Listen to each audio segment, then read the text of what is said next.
नमस्कार, आपसे मेरा नाम है अशोक यादव एडवोकेट और मैं आप सभी के लिए लीगल एडवाइस पे वीडियोस अपलोड करता हूं जो कि आप सब लोग लाइक करते हैं, पसंद करते हैं, शेयर करते हैं और सब्सक्राइब भी करते हैं। आप तक आपने नहीं किया है तुरंत करिएगा, दूसरे लोगों तक भी जानकारी को जरूर शेयर करिएगा।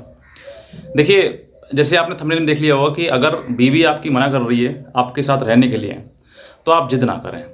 और अगर वो राजी खुशी आपके साथ रह रही है तो उसको प्यार से रखें। हर बात में कहीं ना कहीं दोनों का बीच में तालमेल होना चाहिए, दोनों में आपसी संबंध जो है बहुत मधुर होने चाहिए।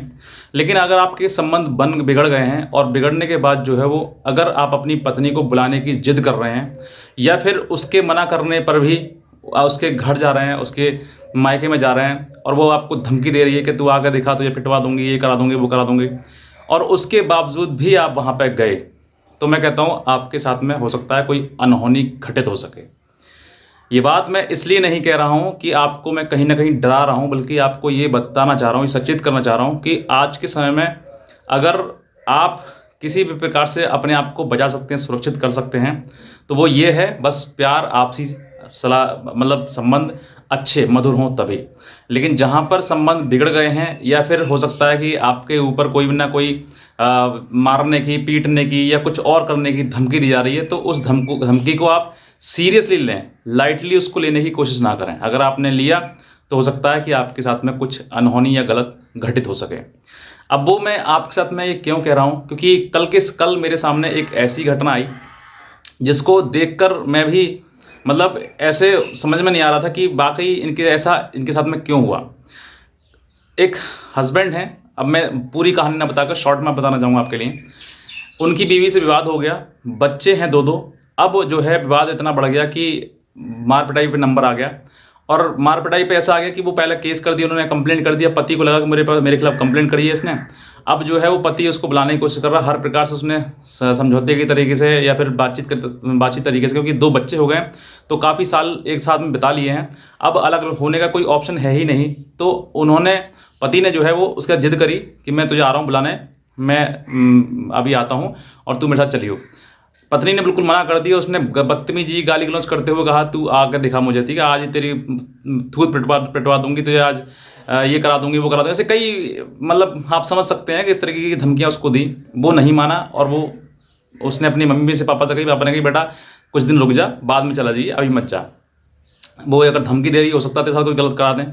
अब वो अपने पिताजी को लेकर चला गया साथ में, और जैसे ही वो ससुराल में पहुंचा, घर में बैठा, खटिया पर, ना किसी ने कोई सम्मान ना कुछ, बस आते ही लठ बजना शुरू कर दिया। आते ही आते लड़के के सर में जो है पीछे डंडा मारा, मारने के बाद जो है वो लड़का बेहोश हो गया, गिर गया, और उसके बाद फिर उसके पिता के साथ मारपीट करी, और खूब जम के मारपीट करी। तो जब ये बात थाने तक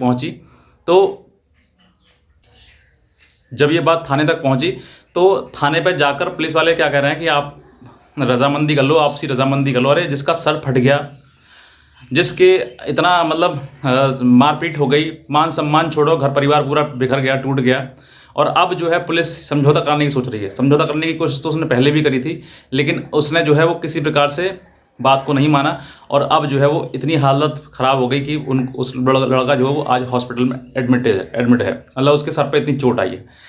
तो आपको, मतलब इस कहानी से कोई वो नहीं है, मतलब आपको सिर्फ इतना बताना चाहता हूँ कि अगर आपकी पत्नी रहना नहीं चाहती है आपके साथ में, तो आप ज़बरदस्ती बिल्कुल ना करें।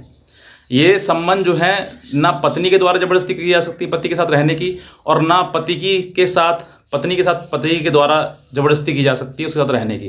ये दोनों आपसी रजामंदी के संबंध हैं। और देखो, आज के समय में जो है वो कानून जो है वो महिलाओं को लेकर बहुत ज़्यादा सख्त है।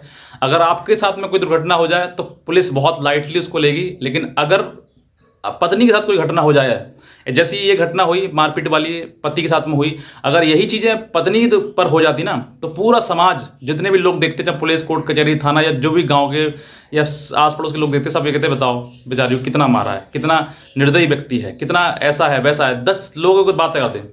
लेकिन आज जब पति को मारा है, पति एडमिटेड है, तो दुनिया कान दबाए बैठी है। पुलिस भी ये सोच रही है कि इनको दोनों में समझौता हो जाए, कोई एफआईआर दर्ज ना हो। तो आप अपने आप को, मान लीजिए, मैं कहता हूँ कानून में चीज़ें हैं, लेकिन आपको अपने आप को समझदार बनाना है। ऐसे समय पर आपको अपना निर्णय लेना है, ताकि आप ऐसे समय पर कोई ऐसा कदम ना उठाएं जो आपको बहुत ज़्यादा भारी पड़ जाए। आप सोच कर देखिए, सर फूटा, बेइज्जती हुई, अपमान हुआ, पूरे गांव के जो अपने गांव का रहने वाला वो उनका सम्मान गाँव में कि भाई देखो दोनों बाप बेटे पिटकाए हैं। तो ये ऐसी चीज़ें हो जाती हैं। अब यही महिला जाके ये कहेगी कि मुझे मार पीटे घर से बाहर निकाल दिया और अब जो है वो मुझे नहीं रख रहा है, मेरे बच्चे हैं, मैं कहाँ जाऊँ? तो कोर्ट उनके ऊपर मेंटेनेंस मांगेगा, दहेज का मुकदमा लगाएगा, बाहर घरेलू हिंसा का मुकदमा लगाएगा, लेकिन ये नहीं देखा कि उसने क्या किया। तो ये चीज़ें आपको समझनी है। हालाँकि अगर कानून महिलाओं के पक्ष में है, तो कहीं न कहीं आपको अपना भी दिमाग लगाना है कि ऐसी चीज़ें मुझे नहीं करनी है, जो कानून सराहनीय नहीं करता आपके लिए। अगर मना कर रही है, मान जाओ, मत जाओ। अब मैं कहता हूँ, कानूनी रूप से बताता हूँ आपके लिए, अगर मान लीजिए आपको बुलाना है अपनी पत्नी को और वो आने को मना कर रही है, तो आप कानून का सहारा लीजिए। आप सेक्शन 9 का केस डालिए, सेक्शन 9 का लीगल नोटिस भिजवाइए उसके लिए कि आप हमारे साथ में आकर रहें। नहीं है, एसएसपी को कंप्लेंट करिए, थाने में कंप्लेंट करिए कि भाई मैं अपनी पत्नी को रखना चाहता हूँ, वो इतने दिन से मायके में रह रही है और वो अपने माँ बाप के शिकायत में है या फिर किसी और कारण बस वहाँ पर रह रही है। वो सारी बातें मीडिएशन जाएगा, मीडिएशन वहाँ पर कराया जाएगा, थाने में जाएंगे आप, वहाँ पर आपकी सारी बात सुनी जाएगी। तो वहाँ पर एक ये आपका एक पॉजिटिव रास्ता मिलेगा। लेकिन इस तरीके से जाओगे तो पिट कर ही आओगे, या फिर हो सकता है आप पीट लो। लेकिन फिर भी मैं कह रहा हूँ कि पीटना या फिर पिटना, दोनों में है तो बर्बादी ही ना, है तो अपमान ही ना, है तो लड़ाई झगड़ा होगा तो चोट तो लगेगी कहीं ना कहीं। तो वो मैं आपको बताना चाहता हूँ कि आप लीगली चीज़ से चलें। अगर वो नहीं रहना चाहती है तो कोई बात नहीं, आप कानूनी रूप से उसको लेकर आओ, बुलाने की कोशिश करो, प्रयास करो, बातचीत करो, फ़ोन पर करो, व्हाट्सअप करो, लेकिन इस तरीके से नहीं।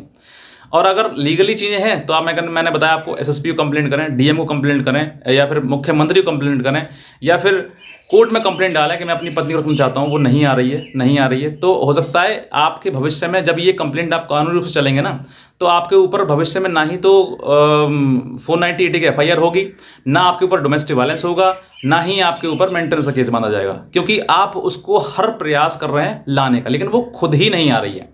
तो जब खुद नहीं आएगी तो फॉल्ट उसका होगा, आपका नहीं होगा। तो ये आपको समझना है। और अगर ऐसे तरीके से चले जाओगे तो भैया देखो, मैंने आपसे बताया कि आपको दुख ही मिलेगा, परेशानी मिलेगी, दिक्कत आ जाएगी, और हो सकता है कि आपको भविष्य में कोई ना कोई परेशानी प्रॉब्लम आ जाए। तो बस मैं इतना कहना चाहूँगा, अगर कोई और भी लीगल एडवाइस अगर आप हमारी लेना चाहते हैं तो आप हमारे दिए हुए नंबर पर हमें संपर्क कर सकते हैं, हमारी लीगल एडवाइस ले सकते हैं। आज का वीडियो में आपसे बहुत धन्यवाद।